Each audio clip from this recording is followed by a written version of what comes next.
A Tucson school district helps students learn good parenting skills. We all succeed if they succeed. The risks that follow when parents say no to vaccines. The evidence says that vaccination is better for your children. And how federal tax reforms are affecting the current tax filing season. We do see some people who are a little bit surprised that their refund dipped. Hello and welcome to Arizona 360. I'm Christopher Conover, filling in for Lorraine Rivera. Thanks for joining us.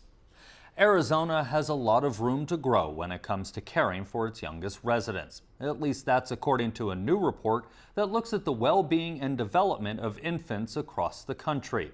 The 2019 State of Babies Yearbook ranked Arizona near the bottom of its list in areas like whether children up to 3 years old are part of stable families or whether they have access to early childhood care. Arizona did show improvement when it came to the overall health of babies. The Children's Action Alliance takes the findings seriously. It lobbies for greater childhood development initiatives at the state capitol. Via Skype, we spoke with Kelly Murphy, the Director of Early Childhood Policy. The 2019 State of Babies report is out, a national report, but also broken down by states. So let's start with the obvious. How does Arizona do? Overall, unfortunately, we're not doing that well. Out of the four, they split the states and the District of Columbia into four quarters, and we are in the bottom of the tier of the states. So we're in the bottom quarter of states. Is that a change from years past, and is that surprising? Unfortunately, no, it's not a change from years past, and it isn't that surprising. We have seen some progress in certain areas, but we are certainly still lagging behind in several others. Well, let's start with the good news then. Where are we making progress? Okay, well, where we scored well in this particular assessment is look at the availability we have for home visitation for infants and toddlers. So we have a very robust system in Arizona, which is great. That helped up our score just a little bit. We also scored very well in the health area, and that's because we are a Medicaid expansion state. So our access program expanded several years ago, and that actually helped us as well. And then in addition, in the health area, we have some good scores because we have services, behavioral health services for infants in the state. I noticed in looking at the report that one of the big takeaways was about 1 in 4 kids nationally, or babies and toddlers, not even children, live in poverty, and Arizona's number is higher than that, correct? Yeah, it is. Yeah, we're at about 28% in the state of Arizona, which is above the national average. But is there something we as a state can do to work on that number and get especially little kids out of poverty? There are a number of policies at the state level that we could implement that would help these families. Unfortunately, over the last several years, specifically during the recession, we cut a lot of those programs to families, and many of them have not been restored. And what you're seeing from that now is sort of the result of that is that we have a higher than average poverty result in infants. These don't sound like one-year turnarounds. The legislature could fully fund all of these things as they start on the budget for the upcoming fiscal year, but it takes time, it sounds like, not just 1 year. Yeah, it does. I mean, we are seeing some progress in some areas, but yes, these are long-term problems that will require long-term solutions. And you said, in addition to poverty, we fall below the average in a lot of areas. Where are we deficient? We don't have enough kids that are getting child care subsidy in the state because we don't put any state money into that. We only have federal money in it. While we do have a robust home visitation program, which is really helpful, we also have problems with our AZPM program, which is the Arizona Early Intervention Program. It's been under-resourced for several years, and our eligibility for kids that are developmentally delayed to get into that program is really narrow. And so a lot of kids can't get services until they're significantly developmentally delayed, and that puts them at a disadvantage for moving forward all the way through school and into life. Are those state programs, or are they partnerships with the federal government? Do we need to look at Washington to also get some more funding? So both of those are partnerships with the federal government. In the child care program, we were lucky in 2 years ago, the federal government allocated additional funds to states for the child care program. Arizona's share of that is $56 million. We could have allocated it during the last legislative session, but Unfortunately, the legislature did not add it to the budget, and the problem is that the agency can't expend it if they don't allocate it, and so that money has been sitting. We're getting to the point where bills are dying in the legislature. How are these bills doing? Do lawmakers get it this year? Yeah, we've been very fortunate on these bills. They have pretty wide bipartisan support. So the bills to expend the funds, there was a bill in both the Senate and the House sponsored by Republicans. They were passed by wide margins in both. They are moving forward. So we are expecting and hoping to see those. And then additionally, the governor, as part of his budget, also included releasing this funding in his budget. So we are hoping to see it happen this year. As we look at this report and the fact that we are in the lower percentiles, what does this mean long-term for the infants and toddlers in Arizona now as they grow up in our state? Yeah, it's a great question. Those children that start behind at infancy tend to stay behind, frankly. So if we can't help get these children the services and care and supports that they need in their infancy, they start school later. They start school behind, and that translates itself into difficulty catching up with their peers all the way through high school. And we know that kids that start unprepared kindergarten are more likely to, frankly, just drop out of school or not graduate, or if they do graduate, they go on to have other problems later in life because they just never catch up. And so that's the long-term kind of look at what happens if we don't address some of these issues. All right, well, thanks so much for spending some time with us. Thank you. Many workplaces offer childcare options for newborns and toddlers, including the Sunnyside Unified School District in Tucson. But faculty and staff aren't the only ones taking advantage of those services. For decades now, students and families in the district have received some much-needed support. You what? At Sunnyside High School, in between all the trappings of a typical school day, the sounds of playtime chime through.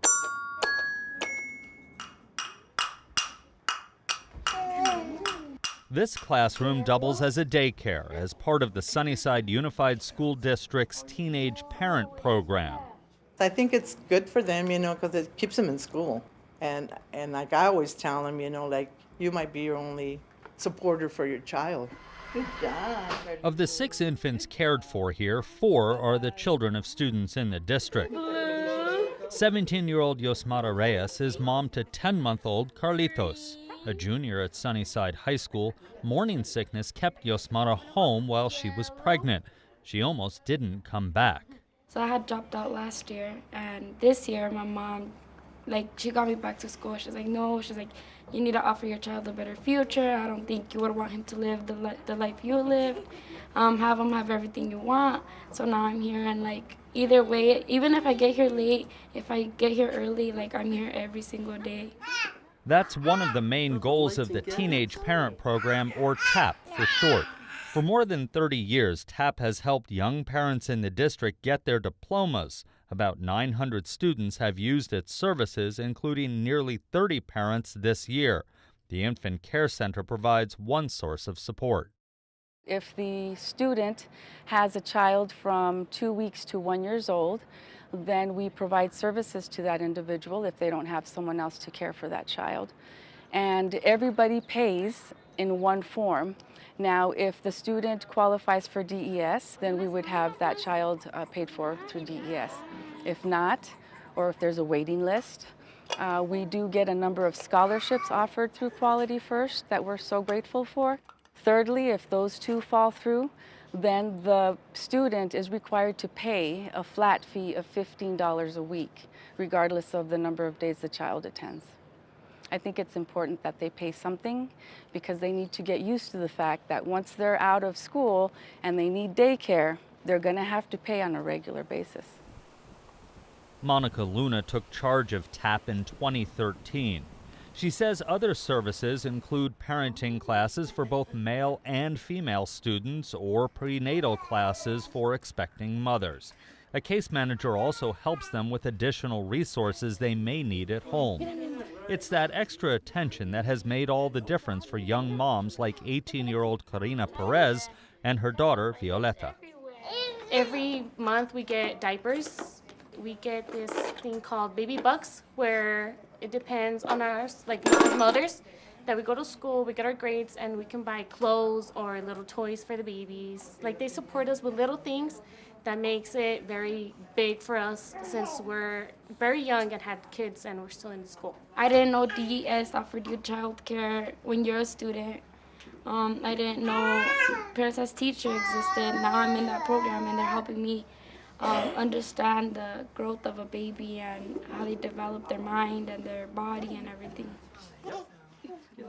Parents as Teachers, also known as PAT, is an international program in place at more than 40 school districts and organizations across Arizona. And the core of the program is a home visitation program because that's also where most learning takes place.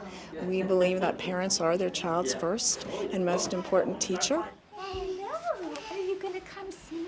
Joan Katz is the program coordinator for Sunnyside. Pat got its start in the district in 1996 and currently serves more than 320 families.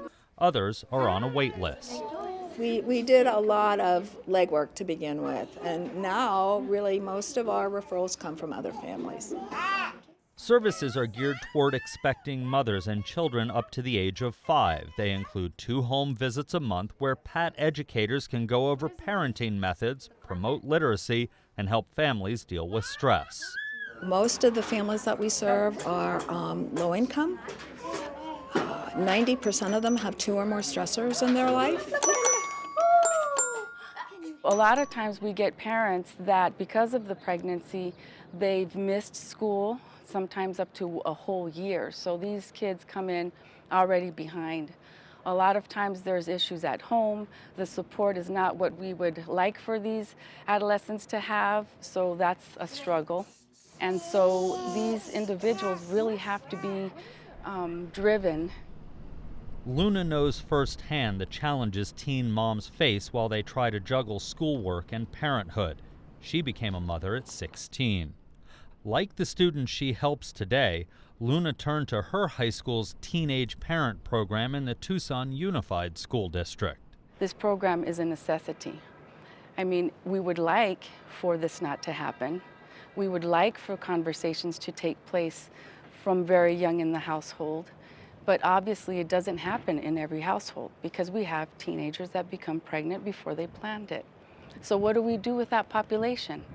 We help them get through to be successful. We all succeed if they succeed. While TAP goes to great lengths to support these mothers and their babies, it also focuses on trying to reduce teen pregnancies within the district through sex education and workshops that teach adults how to discuss the topic with their children. Administrators like Sunnyside High School Principal Ricky Torres appreciate these efforts. He sympathizes with the hurdles teen moms must overcome to graduate. Success is when I'm shaking their hands on graduation day, that they've completed this feat. It's not an easy thing to do. I remember going back to school and trying to get my master's while I had a family. It's not easy. So the more support that we can provide, the better off our students are going to be. Bye. Both Karina and Yosmara can envision their futures beyond graduation day. Karina plans to study medical billing at Pima Medical Institute. Yosmara wants to study cosmetology and open her own business someday. Yeah, even if you're a young mom, like you can always do something. You can always finish school. Don't let anything hold you back from finishing and meeting your goals.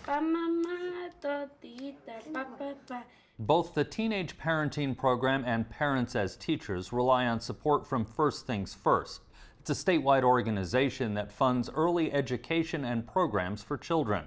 It gets most of its funding from a tax on tobacco sales. However, that revenue stream has shrunk in recent years as fewer people use tobacco products.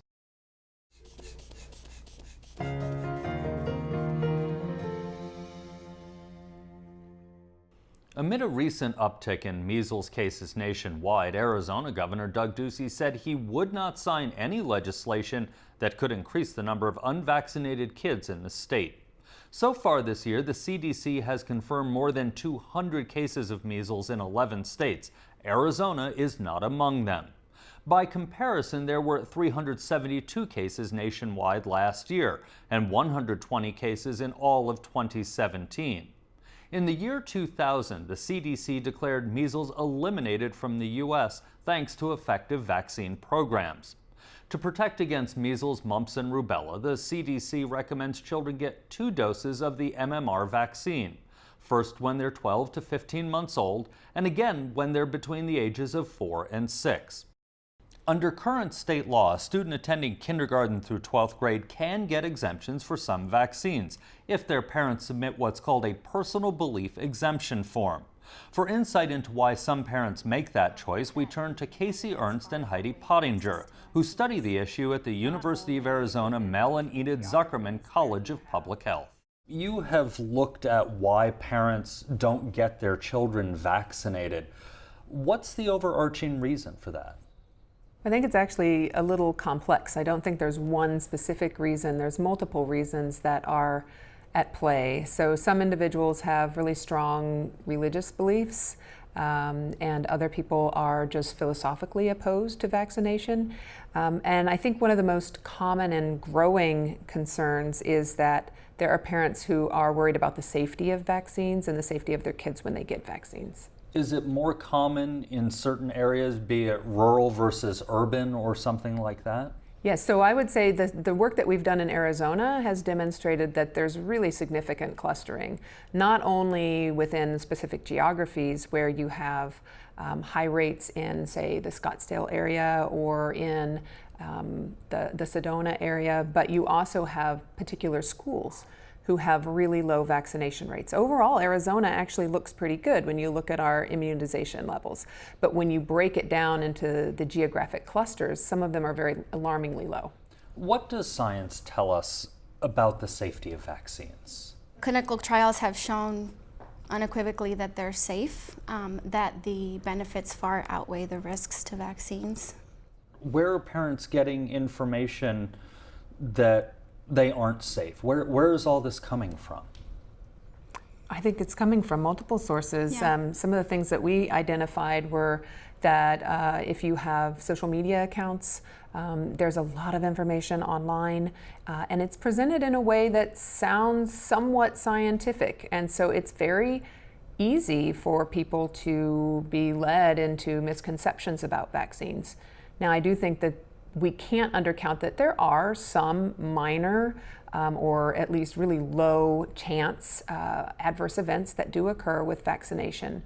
But as Heidi indicated, I think overall, overwhelmingly, the evidence says that vaccination is better for your children, it's healthier for your children than choosing not to vaccinate. Heidi, can you talk about if a single child in a classroom, be it your kid's classroom, somebody else's kid's classroom, isn't vaccinated, what the risk factor is for all the other kids in that classroom? It depends on what the immunization rate is for that child's environment. So we talk about immunity thresholds, and what that means is for a particular vaccine, you want to make sure that a certain percentage of children are vaccinated in order to protect those who cannot be vaccinated.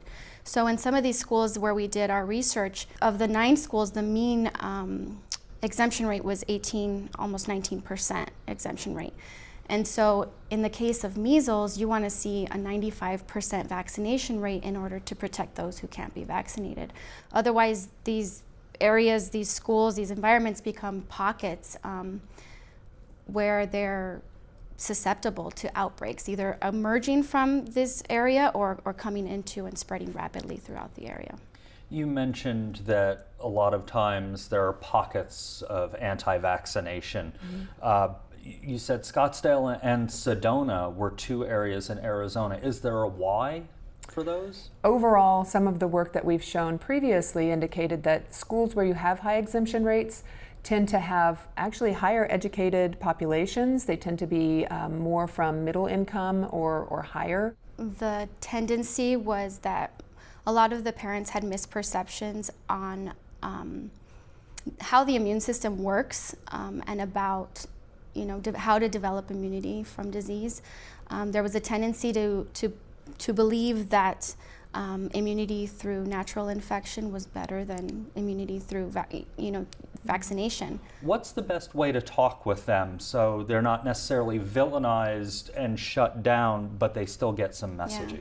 I think that's a great question, and it's what the public health interventions that we need to tailor for specific schools and regions with high exemption rates really need to focus on. And really it's about, showing them and telling them we're all in this together, and coming at it from a place of compassion and knowing that they're doing what's in their child's best interest, what they believe is in their child's best interest. So if you can show them that, you're here to help them. When it comes to kids not getting vaccinated, we're talking about kindergarten, preschool age kids up through 12th grade. Are we potentially going to see more diseases on university campuses as these kids start showing up on university campuses, like the University of Arizona?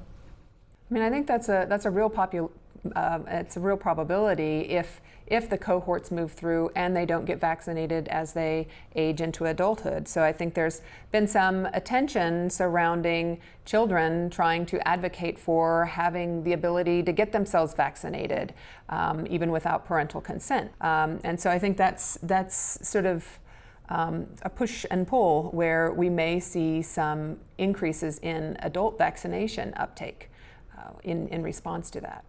In fact, I was one of those students. Were you? Yeah. So when I started at Arizona State University, I noticed that my father had exempted me from some vaccinations, and I made sure to vaccinate myself. If we can ask, what was the reasoning that your parents had? I mean, I was so young, I honestly am not sure why he decided to exempt me. I think that, for whatever reason, just like all other parents, he thought he was doing what was in my best interest. And as I grew older and I learned the science and the data and the evidence, I wanted to protect myself. And now you're studying it. Yeah, and I've been studying it for several years. It's really come full circle. Yeah, it has. All right, well, thank you so much for sitting down with us. Thank you.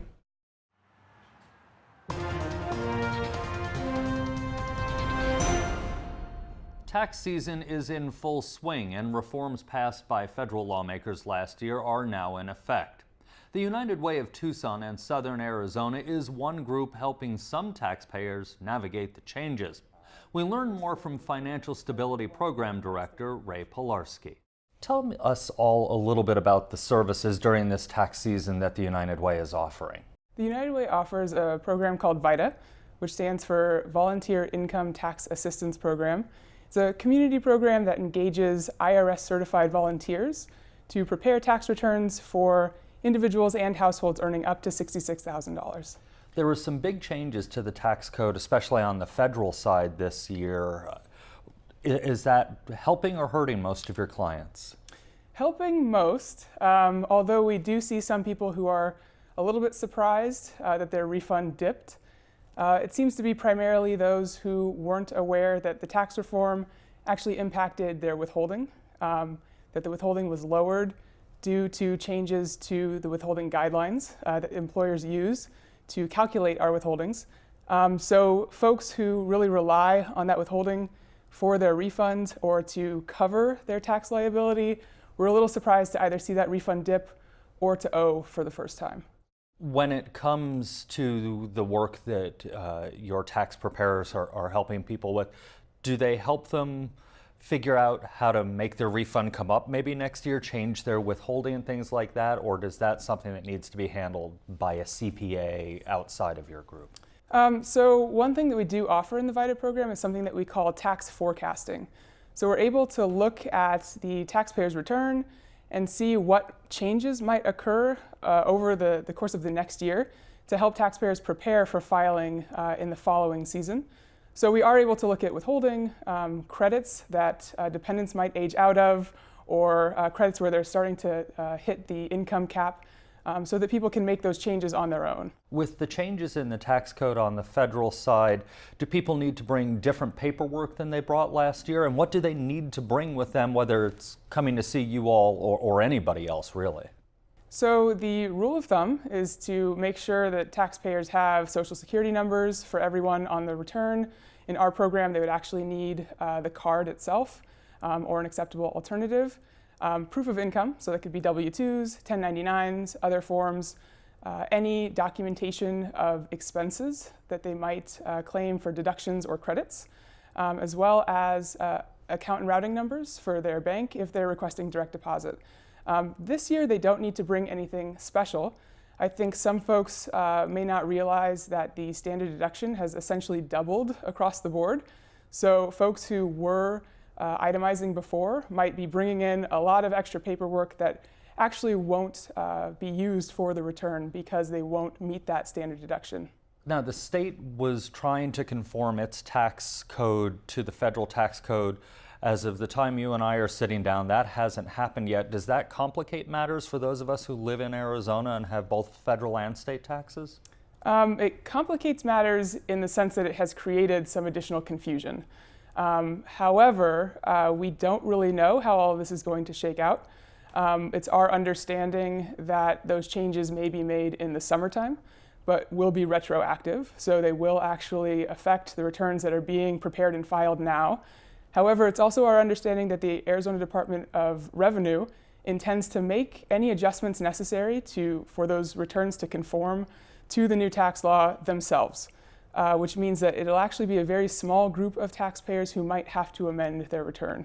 Of course, none of that is official and could certainly change, but that's what we're currently operating under. So the lesson there is go ahead and file your tax returns. The Arizona tax folks will figure out whether you need to make changes or not. Don't delay. Right. For the vast majority, that should be the case. When it comes to delay, we all like to procrastinate. We've seen the lines as long as I can ever remember, on April 15th at midnight at the post office. Do people need to get in early, or can we just go ahead and wait? We always encourage people to file as soon as they possibly can, as soon as they have all of their documents ready, primarily because if someone might owe and not realize that they owe, then they have a very short period of time to either pay their tax bill or request an installment agreement to pay that off in increments. As we wrap this up, if somebody wants to find your services, how do they find them? They would visit us online at www.unitedwaytucson.org. They can also call our main number at our office at 520-903-9000. All right, well, thanks for sitting down with us. Thanks for having me. That's all for now. Thanks for joining us. To let us know what you think, visit us on social media. Lorraine will be back next week. We'll see you then.